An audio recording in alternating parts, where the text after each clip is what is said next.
Welcome back to Trojan Sports Now, and obviously you can see baseball season's just around the corner because today with us we've got head coach Bobby Pierce. Coach, thanks for being here today. Good to see you again, Jonathan. Well, Coach, as I said, baseball just right around the corner. Your team's been practicing for a little while. What do they look like?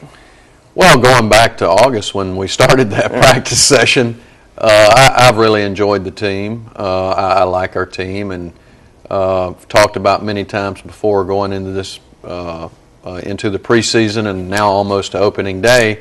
It's been a fun group to coach. It's a blue-collar type. We've got a little more depth than we've had. We're healthier than we've been in the last couple of seasons. So, you kind of add all those combinations together, and it reminds me a little bit of some championship teams that we've had in the past and what they look like at this particular time of year. So, not making any big, bold predictions or anything like that. I just simply like the team and the way they've gone about their business, going all the way back to August when we started this for 2013. Last year there was a lot of expectations surrounding the team, and the team just couldn't get things together when they needed to. This year it doesn't seem to be quite the expectations, not a lot of big name recognition, although there is Logan and Danny Collins who have been predicted preseason player of the years in a couple of polls, but not a lot of team expectations. Do you like that a little bit better for your team? Not really. I understand that point, and to take a little pressure off, but all that means to me is we did not do what we needed to do the season before, so therefore you reap what you sow. And I don't really look at preseason predictions. They don't mean much to a coach or a team. It's more of a fan, media-driven type thing. But, I don't know that pressure of being ranked or supposed to win the league or wherever it's at. I don't know that I've ever felt that pressure. We just go play one pitch at the time and let things kind of fall where they fall.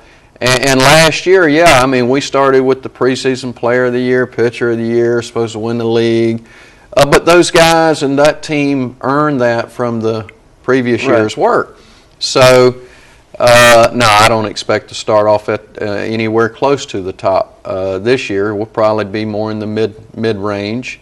And then again, after the first pitch of the season's thrown, all of that's out anyway. It's preseason polls. So, we'll kind of stay with our plan of one pitch at the time, focus on the task at hand, play the pitch that's in front of you, those type things, and see where it all maps out. But, so no, I would prefer to be picked first in the league and all of that, right. Again, although it doesn't really matter as the season starts. Well, you said you've got a lot of depth coming into this year. Who have you got coming in? I know you've got a lot of good returning players from last season, but who else you got?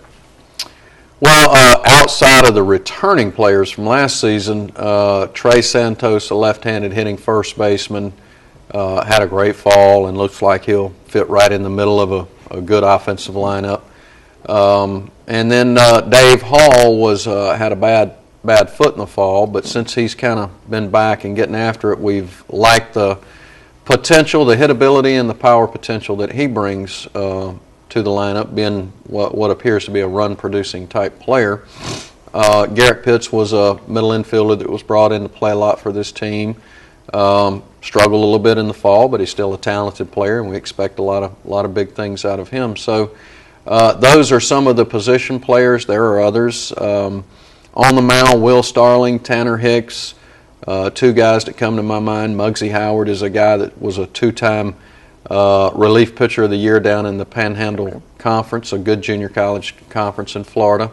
So those guys kind of jump in right away, and looks like they're going to be a big part of what this team is capable or does for this season. So I like how they have kind of fit in with the nucleus of the returning players. The chemistry seems to be strong and intact.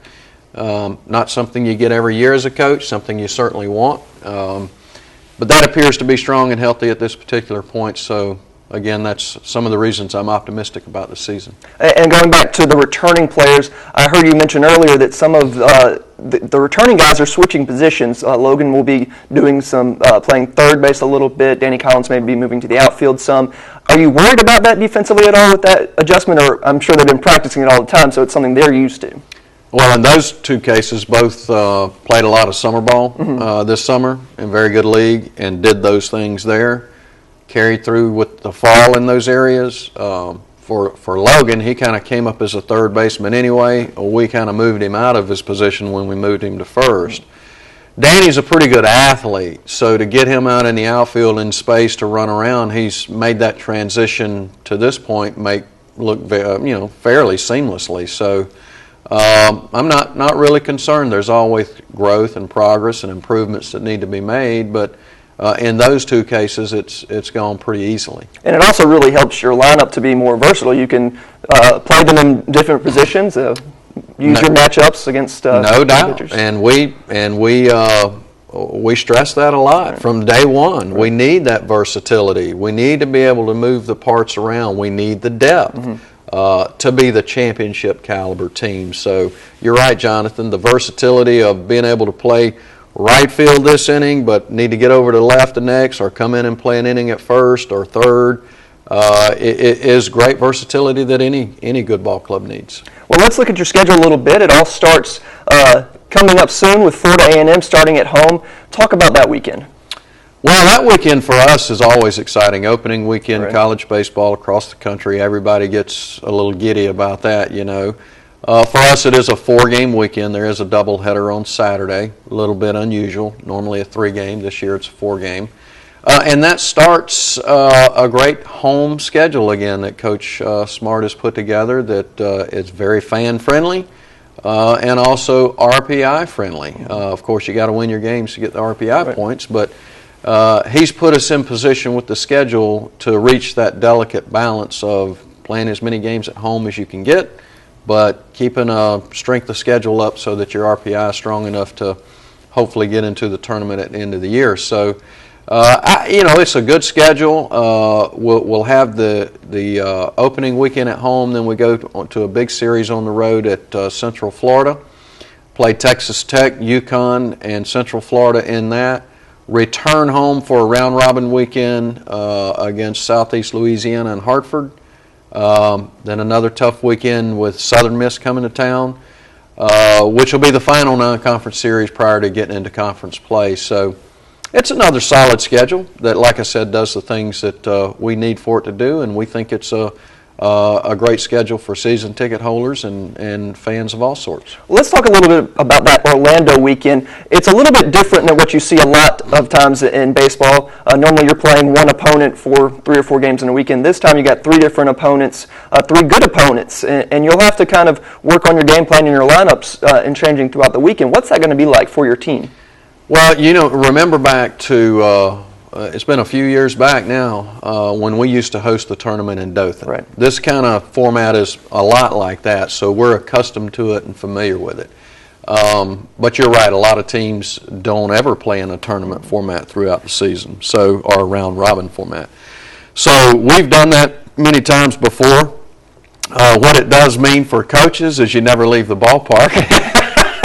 Because you play your game and then you scout the next game to try to give your team the advantage you can by seeing who's the hot hitters and who runs and all those type things. So we'll be at the ballpark 24/7. But for the players, I don't know if it's that much different for us. Certainly trying to map out against 3 different opponents requires a lot more than a normal weekend where, okay, we've seen day 1 and now we know how we're going to map out day 2 and day 3. So I like it. I like going to Orlando. I remember playing at Central Florida back in our A Sundays. Right. It's a huge ballpark, but a nice ballpark. It just plays very, very big in the gaps, big in the alleys.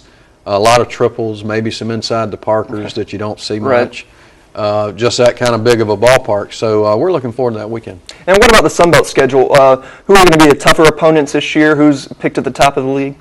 Good question. All that information just came out. It was a tough pick this year. A lot of the normal kind of top of the league teams lost a lot of firepower from last year's club. I think the sleeper, and it's the team I picked to finish first in the league, is Middle Tennessee. Okay. They had a pretty good season last year, and they return a lot of what made that season good. I think they'll kind of be ready. They do have a coaching change at the top. Mm-hmm. Their assistant coach, longtime assistant, right. 23-year assistant coach, took over as a head coach. So I think they'll be somewhere in the top. And then the normals, you know, us, FIU, FAU. I think South Alabama's getting better. But it's still a tough year to pick because of the turnover that we've seen throughout the league. Right. Okay. And you talked about the good home schedule. Fans are going to know something a little different at home, literally at home this year with the changing at home plate. It was artificial turf, but you decided to dig that up just around that area and put original dirt back. What was the thinking behind that? Well, the thinking was seeing over the course of the games that we played and the other events that we had at our field, right. which are many. Right. Our field is taking on more baseball, I think, than maybe any other field in the country. And because of that and the metal spike, our high maintenance areas, mainly home plate boxes and catcher's box, were wearing down fairly rapidly. And the company that did our field, you know, they would come and replace them as soon as we made a call. So it wasn't an issue about having to play on it worn out or cut. But we're just trying to together, us as the consulting mm-hmm. people, you know, and the company we're working with, we're just trying to figure out what is the best scenario. So you look at the pitching mound, and it was the only dirt prior to, and the fact that you just maintenance that area and everything works out. And so we just finally decided over a period of time to give dirt a try at home right. plate. We'll test it out for a season or two. I'm sure the hitters and catchers will like right. it more because of the dig in and grab some dirt. But we'll see how it all plays out from a maintenance standpoint, from a durability standpoint, from a drainage standpoint. I think we're going to like it, but time will tell. But other than that, have you still been pleased with the rest of the field and the turf? Oh, no doubt. I get asked all the time, what would you do if you had it to do all over again? And that's the million-dollar question that you don't know the answer to when you're making the decision right. to do or not to do. And the answer is 100% we would do it again, and for many, many reasons and the right reasons. But the number one reason for me has been the markability of our program through our turf. We were one of the first people out of the gate to do it. There'll be many more. There has been many more, and there will continue to be many more. But that and the fact that we had so many kids coming in from so many parts of the Southeast during the summers, that set us apart. That made us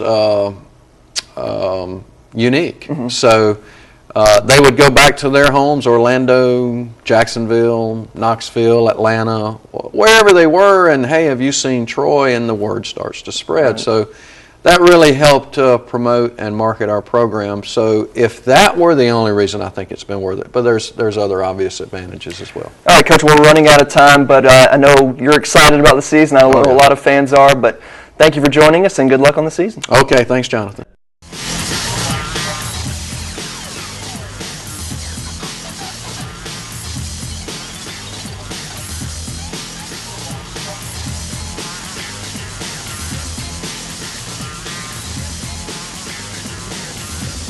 Trojan Sports Now.